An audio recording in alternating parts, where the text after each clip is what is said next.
అందరికీ నమస్కారం.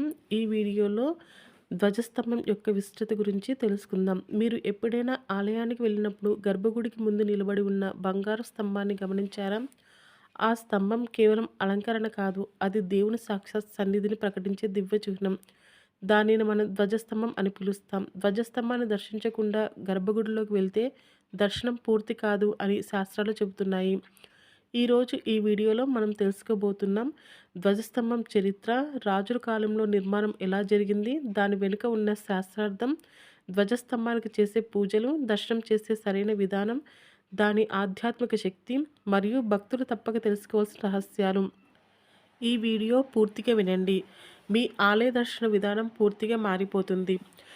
ధ్వజస్తంభం అంటే దేవాలయానికి ధర్మ పతాకాన్ని సూచించే పవిత్ర స్తంభం. ఇది దేవుని ఆలయానికి ఆహ్వాన ద్వారం లాంటిది. భక్తులు దేవుని దర్శనానికి వచ్చారని దేవతలకు తెలియజేసే చిహ్నంగా దీన్ని భావిస్తారు. భారతదేశంలో ఆలయ నిర్మాణ శాస్త్రం ఆగమ శాస్త్రం ఆధారంగా అభివృద్ధి చెందింది. ఈ శాస్త్రం ప్రకారం ప్రతి ఆలయంలో ఉండాల్సిన ముఖ్య నిర్మాణాలు: గోపురం, ధ్వజస్తంభం, బలిపీఠం, గర్భగుడి. ధ్వజస్తంభ సంప్రదాయం వేదకాలం నుంచే ఉంది. యజ్ఞ వేదికల వద్ద కూడా ధ్వజస్తంభాలు ఏర్పాటు చేసేవారు. ప్రాచీన భారతదేశ రాజులు ఆలయాలు నిర్మించడం తమ ధర్మంగా భావించారు. ముఖ్యంగా చోళ రాజులు, విజయనగర రాజులు, పల్లవ రాజులు, కాకతీయ రాజులు. ఈ రాజవంశాలు నిర్మించిన ఆలయాల్లో ధ్వజస్తంభాలు అత్యంత వైభవంగా నిర్మించబడ్డాయి.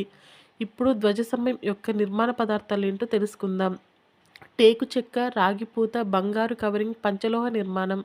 ఎందుకు బంగారు పూత పూస్తారంటే బంగారం సూర్యశక్తిని గ్రహించి దివ్యశక్తిని ప్రసారం చేస్తుందని ఆగమ శాస్త్రం చెబుతుంది. ధ్వజస్తంభం సాధారణంగా గర్భగుడి ముందు బలిపీఠం వెనుక దేవుని దిశలో నిలుస్తుంది. ఇది దేవుని శక్తి భూమికి ప్రసరించే శక్తి కేంద్రంగా భావిస్తారు. ధ్వజస్తంభం 3 లోకాలను సూచిస్తుంది. అడుగు భాగం భూలోకం, మధ్య భాగం అంతరిక్షం, పైభాగం దేవలోకం. ఇది భక్తుడు భౌతిక ప్రపంచం నుంచి దైవిక స్థితికి ఎదగడాన్ని సూచిస్తుంది. ఆలయంలోకి ప్రవేశించే ముందు ధ్వజస్తంభానికి నమస్కరించడం అంటే అహంకారాన్ని విడిచిపెట్టడం, దైవ దర్శనానికి సిద్ధమవటం, మనస్సును పవిత్రం చేసుకోవటం. ధ్వజస్తంభానికి ప్రత్యేక పూజలు జరుగుతాయి. ముఖ్య పూజలు ఏమిటంటే కుంకుమార్చన, చందన అలంకారం, పుష్పార్చన, నైవేద్యం, దీపారాధన. బ్రహ్మోత్సవాల ప్రారంభంలో ధ్వజారోహణ చేస్తారు. ధ్వజాన్ని ఎగురవేయడం ద్వారా దేవతలను ఆహ్వానిస్తారు. ఉత్సవ ప్రారంభం ప్రకటిస్తారు. భక్తులకు శుభసూచన అందుతుంది. ఆలయంలోకి వెళ్తే ఇలా చేయాలి: ధ్వజస్తంభం ముందు ఆగాలి, చేతులు జోడించి నమస్కరించాలి, మనసులో కోరిక చెప్పుకోవాలి. తరువాత గర్భగుడిలోకి వెళ్ళాలి. పురాణాల ప్రకారం ధ్వజస్తంభం దేవునికి భక్తుల ప్రార్థనలు చేరవేస్తుందని, నిజమైన భక్తితో ప్రార్థిస్తే ఫలితం తప్పక లభిస్తుంది.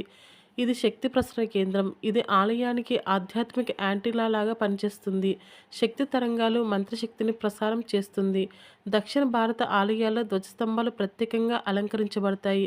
ప్రత్యేకంగా తిరుమల వెంకటేశ్వర స్వామి ఆలయంలోని ధ్వజస్తంభం బంగారు కాంతులతో మెరిసిపోతుంది. కొంతమంది పరిశోధకులు ధ్వజస్తంభాన్ని శక్తి ప్రసరణ కేంద్రంగా భావిస్తారు. లోహ నిర్మాణం వాతావరణ విద్యుత్ తరంగాలను సమతుల్యం చేస్తుందని చెబుతారు. భక్తులు తప్పక తెలుసుకోవాల్సిన నియమాలు: ధ్వజస్తంభం వెనుక వైపు తిరిగి నిలబడకండి, అల్లరి చేయకండి, చెప్పులతో దగ్గరికి వెళ్ళకండి, భక్తితో దర్శించండి. ధ్వజస్తంభం కేవలం ఒక స్తంభం కాదు, అది దేవుని సన్నిధికి తీసుకువెళ్ళే ఆధ్యాత్మిక ద్వారం. తరువాత మీరు ఆలయానికి వెళ్ళినప్పుడు ధ్వజస్తంభం ముందు ఆగి నమస్కరించండి. మీ హృదయం శాంతితో నిండిపోతుంది. ఈ వీడియో మీకు ఉపయోగపడితే లైక్ చేయండి. కామెంట్లో ఓం నమో నారాయణాయ అని టైప్ చేయండి. ఈ వీడియోని భక్తితో షేర్ చేయండి. ఇలాంటి దేవాలయ రహస్యాల కోసం మన ఛానల్ను సబ్స్క్రైబ్ చేయండి. మరో ఆధ్యాత్మిక వీడియోలో మళ్ళీ కలుద్దాం.